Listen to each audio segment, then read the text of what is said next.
ঘিরে কুষ্টিয়ায় ৬ জনকে হত্যার ঘটনায় মানবতাবিরোধী অপরাধের মামলায় আওয়ামী লীগের যুগ্ম সাধারণ সম্পাদক মাহবুবুল আলম হানিফ সহ ৪ জনের বিরুদ্ধে প্রথম সাক্ষ্য গ্রহণ আজ। একই সঙ্গে হাসানুল হক ইনুর বিরুদ্ধে চতুর্থ দিনের সাক্ষ্য গ্রহণের দিন ধার্য রয়েছে। এ নিয়ে আরও জানাতে আন্তর্জাতিক অপরাধ ট্রাইব্যুনাল থেকে যুক্ত হয়েছেন ইমদাদুল আজাদ। ইমদাদ, জুলাই অভ্যুত্থানে কুষ্টিয়ায় ৬ জনকে হত্যা মামলার সাক্ষ্য গ্রহণ শুরু হয়েছে কিনা জানাবেন।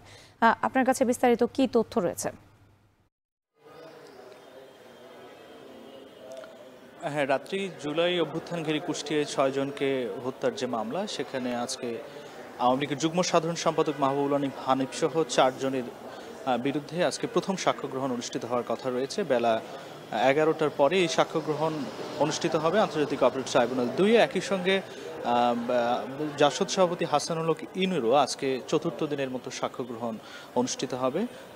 তো জুলাই অভ্যুত্থানের সময় কুষ্টিয়ায় ৬ জনের পুলিশের গুলিতে ৬ জনের মৃত্যু হয়। এরপরে সে সময় পরবর্তীতে ট্রাইব্যুনালে এটির মামলা হয়। এই মামলায় মোট আসামি ৪ জন, এর মধ্যে যুগ্ম সাধারণ সম্পাদক আওয়ামী লীগের মাহবুবুল আলম হানিফ, এরপরে কুষ্টিয়া জেলা আওয়ামী লীগের সভাপতি সাধারণ সম্পাদক এবং শহর আওয়ামী লীগের সাধারণ সম্পাদক এই মামলায় আসামি। এই মামলায় গত ২৫শে নভেম্বর রাষ্ট্রপক্ষের প্রথম সূচনা বক্তব্যের মধ্য দিয়ে এই মামলাটি আনুষ্ঠানিক রূপ নেয়। আজকে তাদের প্রথম সাক্ষ্য গ্রহণ অনুষ্ঠিত হবে। একই সঙ্গে আওয়ামী লীগ জাসদ সভাপতি হাসানুল হক ইনুর আজকে চতুর্থ দিনের তার বিরুদ্ধে প্রথম সাক্ষ্য গ্রহণ হবে। আর এদিকে আদালত অবমাননার অভিযোগে বিএনপি নেতা ফজলুর রহমানকে আজকে সশরীরে ট্রাইব্যুনালে হাজির হওয়ার কথা রয়েছে। তিনি সম্প্রতি একটি মন্তব্য করেছিলেন আদালতকে নিয়ে আপত্তিকর, পরে আদালত তাকে তলব করে। আজকে তার বার কাউন্সিল সনদ এবং একাডেমিক সনদ সহ তাকে আদালতে উপস্থিত হওয়ার কথা বলা হয়েছে।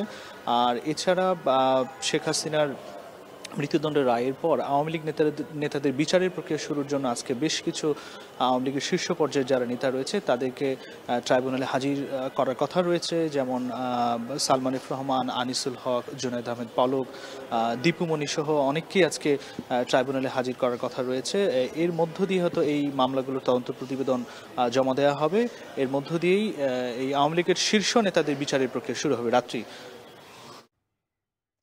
আন্তর্জাতিক অপরাধ ট্রাইব্যুনাল থেকে যুক্ত ছিলেন ইমদাদুল আজাদ।